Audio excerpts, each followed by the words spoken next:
What's up? It's your boy UI Twitch, right? Um, Today I've kind of got like a story time, almost kind of like a story time, right? So for those of you who don't know, I do make music. I do a little bit of rap. I primarily sing and do a British accent. I can speak a little bit of Spanish, Italian, and German. I'm learning Japanese and a couple different languages right now at the current time. But a lot of people always ask me, like, bro, how did you even get into that stuff? Right. So the singing, when I was nine, I would get in the shower and I would just sing, whether I could hit the note or not. I would just keep going and going and going and going. When I got in car rides with my family and we would go on road trips, for those of you who are wondering, yes, my family absolutely, I wouldn't say hated me, but like they was like, bro, I wish he would stop. Like, you know what I'm saying? So that's how I got good at singing. Like I just kind of taught myself over the years, from singing in the car, singing in the shower, walking down the street, you singing out loud, you know what I'm saying? That's how I got into the singing. Now, for the British accent, and a lot of people are like, well, you haven't done it yet, so you haven't proved anything. Oi, fam, don't try me, yeah? Do you get that, fam? It's authentic, 100% authentic, all right? So, like, ever since I was 10 years old, I would be on YouTube and I would watch people like Ali A or Vicstar or KSI. And, like, this was before the Sidemen were official. So I was always watching Ali A, Vic, and KSI. Like those were my three top YouTubers back in the day. Like if I wasn't watching one of them, I wasn't watching YouTube at all. So, that's kind of where it started. Then, as the actual sidemen with Rhoda Shaw and Bazinga and Toby and Josh and Mini Mentor and all those guys, when they came together, that's really what solidified it for me because then every day I was sitting there for 3, 4 hours. I'm watching these videos. I'm trying to replicate the voice, not out of mockery, but out of respect, out of homage, because it sounds cool and like it's something a lot of people over here can't do. So it's something that would make me unique here in the States.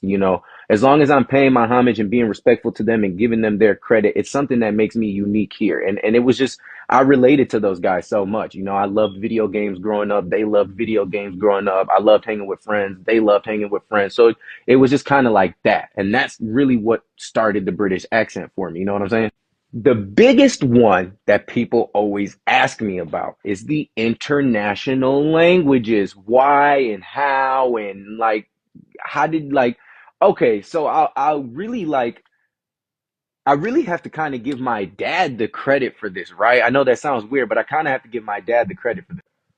When I was like a preteen, my dad was dating like Spanish and Asian women, right? So like occasionally I would get to meet a couple of them and be around them, you know what I'm saying? And so like the Hispanic ones, the Latinas, they were always teaching me and him Spanish, you know what I'm saying? He already kind of knew a little bit, but together they would both teach me. And she would always bring over like dishes, food, stuff like that. You know what I'm saying? And like the food is amazing. Like, first of all, if you never had like authentic, it's got to be authentic though. Don't go to like something that's been like westernized. You have to get it like real authentic. The corn tortilla with the cilantro and onion and the lime and bro, you got to get it off. I'm getting distracted. Okay. So basically, my dad would play like Don Omar or Daddy Yankee or Plan B or Casa de Leones in the car. And after, like, I've always been into music since like 2007, 2008. When Chris Brown dropped Deuces and I Can Transform You, Chris Brown really, like, growing up, that was my guy, you know? Uh, so I've always kind of been into the music scene. But when he started playing this type of music, I used to even say it to him at first, like, Dad, you don't like, do you even know what they're saying? Like, how can you like it? You know what I'm saying? Because that's what a lot of people say, like, I don't know what they're saying. He basically would tell me, son, they're basically saying the same thing that the artists you listen to over here are saying. They're just saying it in a different language, really. And then, like, certain lines would come up, and I'd be like, what do he say there? And he would translate it for me. So that's really what got me into it. And then, like, the more songs that he would play for me and the more that he would explain it to me, like, No Te Veo, Pa Casa de Leones. Tewa no me dicen nada que pase que ya no te veo. No te veo. No te veo means I can't see. So he's basically saying like He's looking for this girl at the club, but he can't find her no more. And for me as a man, that resonates because I know everybody done been in the club or the bar and they making eye contact with this girl, and then you look over or you look down or you do something on your phone or you go to the bathroom or whatever, and she gone. So from that day forward, I just started learning Spanish. And that's really where it started, was with Spanish. I didn't learn Italian and German until much later in life. Started with Spanish. So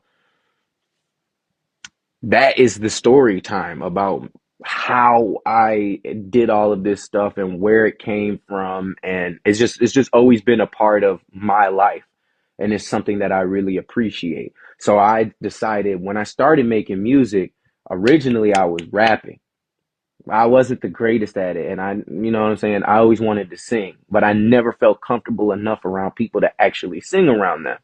So now that I actually am making music and I feel comfortable, you know, doing things in front of people, I'm just doing what feels natural to me, whether that be singing, rapping, British accent, or a different language. You know what I'm saying? So, yeah, that's pretty much how it all happened.